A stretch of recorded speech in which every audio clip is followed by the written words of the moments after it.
Assalamualaikum warahmatullahi wabarakatuh. Perkenalkan, nama saya Muhammad Faisal Kanzaki dari Sistem Informasi Reguler 5A. Kali ini saya akan bahas materi tentang kejahatan komputer. Untuk table of content video kali ini ada pengertian kejahatan komputer, contoh kasus yang sedang marak, dan cara memerangi kejahatan komputer. Kejahatan komputer adalah suatu aktivitas kejahatan di dunia maya dengan memanfaatkan jaringan komputer sebagai alat dan jaringan internet sebagai medianya. Dalam arti luas, pengertian kejahatan komputer adalah semua tindakan ilegal yang dilakukan melalui jaringan komputer dan internet untuk mendapatkan keuntungan dengan merugikan orang lain. Dalam arti sempit, pengertian kejahatan komputer adalah semua tindakan ilegal yang ditujukan untuk menyerang sistem keamanan komputer dan data yang diproses oleh suatu sistem komputer. Kejahatan dunia maya ini muncul sejak tahun 1988 yang pada masa itu disebut dengan sebutan cyber attack. Pelaku cybercrime pada saat itu menciptakan worm atau virus untuk menyerang komputer yang mengakibatkan sekitar 10% komputer di dunia yang terkena koneksi ke internet mengalami mati total. Contoh kasus yang pertama yaitu jaringan bisnis Rusia atau RBN terdaftar sebagai situs internet pada tahun 2006. Awalnya sebagian besar aktivitasnya sah, namun rupanya para pendiri perusahaan segera menemukan bahwa lebih menguntungkan untuk menjalankan kegiatan tidak sah dan mulai mempekerjakan jasanya kepada penjahat. RBN telah dijelaskan oleh VeriSign sebagai baddest of bad, menawarkan layanan web hosting dan akses internet untuk semua jenis aktivitas kriminal. Dengan aktivitas individual menghasilkan hingga 150 juta dolar dalam 1 tahun. Dalam beberapa kasus monopoli, pencurian identitas pribadi untuk dijual kembali. Ini adalah pendiri Impact dan operator botnet Storm yang sekarang sudah tidak berfungsi lagi. Contoh kasus berikutnya yaitu pada bulan Agustus 2010, penyelidikan internasional operasi di Lego yang beroperasi di bawah naungan Departemen Keamanan Dalam Negeri menutup jaringan pedofil internasional Dreamboard. Situs ini memiliki sekitar 600 anggota dan mungkin telah mendistribusikan hingga 123 TB pornografi anak, kira-kira setara dengan 16.000 DVD. Sampai saat ini merupakan tuntutan terbesar AS atas sebuah jaringan pornografi anak internasional. Sebanyak 52 penangkapan dilakukan di seluruh dunia. Gambar di samping merupakan headline berita penutupan jaringan dan penangkapan salah satu pelaku pedofil internasional Dreamboard.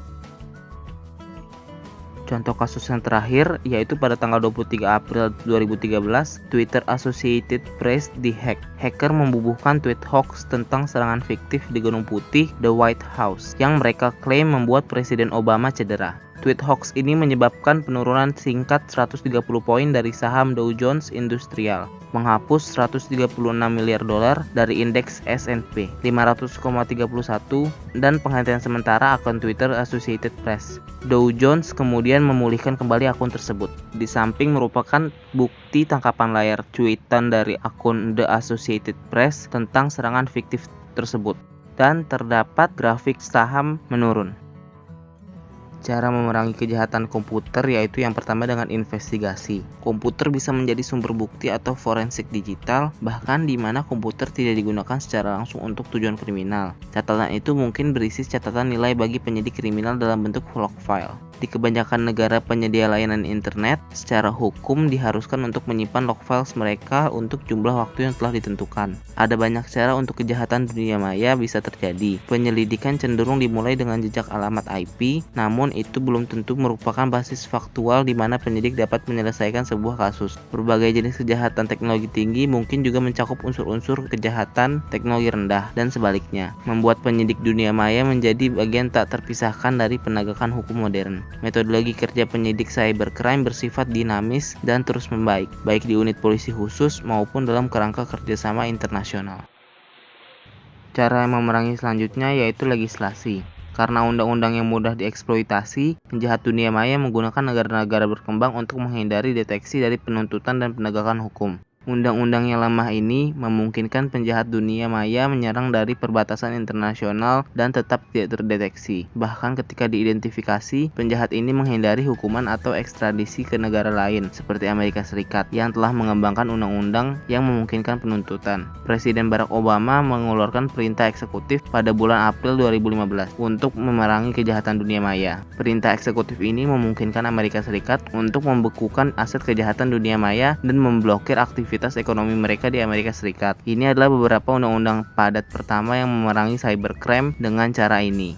Uni Eropa mengadopsi arahan 2013/40/EU. Semua pelanggaran terhadap direktif tersebut dan institusi prosedural lainnya juga ada dalam Konvensi Dewan Eropa tentang Cybercrime. Cara memerangi selanjutnya yaitu hukuman. Sanksi untuk kejahatan terkait komputer di negara bagian New York dapat berkisar dari denda dan masa hukuman penjara yang singkat. Untuk pelanggaran ringan kelas A seperti penggunaan komputer yang tidak sah sampai gangguan komputer pada tingkat pertama yang merupakan tindak pidana kelas C dan dapat dilakukan 3-15 tahun penjara. Pengadilan melarang para hacker yang dipidana menggunakan komputer dan internet dalam bentuk apapun. Bahkan setelah mereka dibebaskan dari penjara, meskipun saat komputer dan internet menjadi sangat lebih penting bagi kehidupan sehari-hari, hukuman jenis ini dapat diartikan sebagai hukuman lebih keras dan kejam.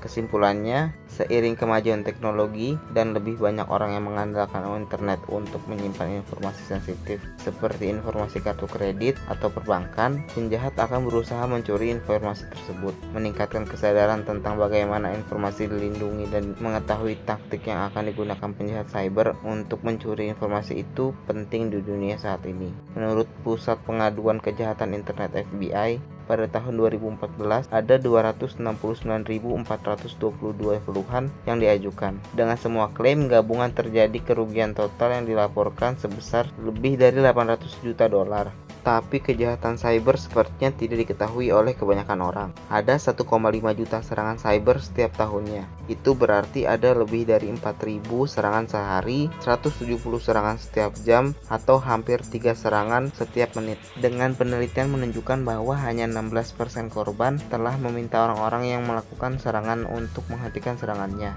Siapa saja yang menggunakan internet karena alasan apapun bisa menjadi korban. Karena itulah penting untuk mengetahui bagaimana seseorang dilindungi saat online. Baik, mungkin itu saja dari saya. Kurang lebihnya mohon maaf. Wassalamualaikum warahmatullahi wabarakatuh.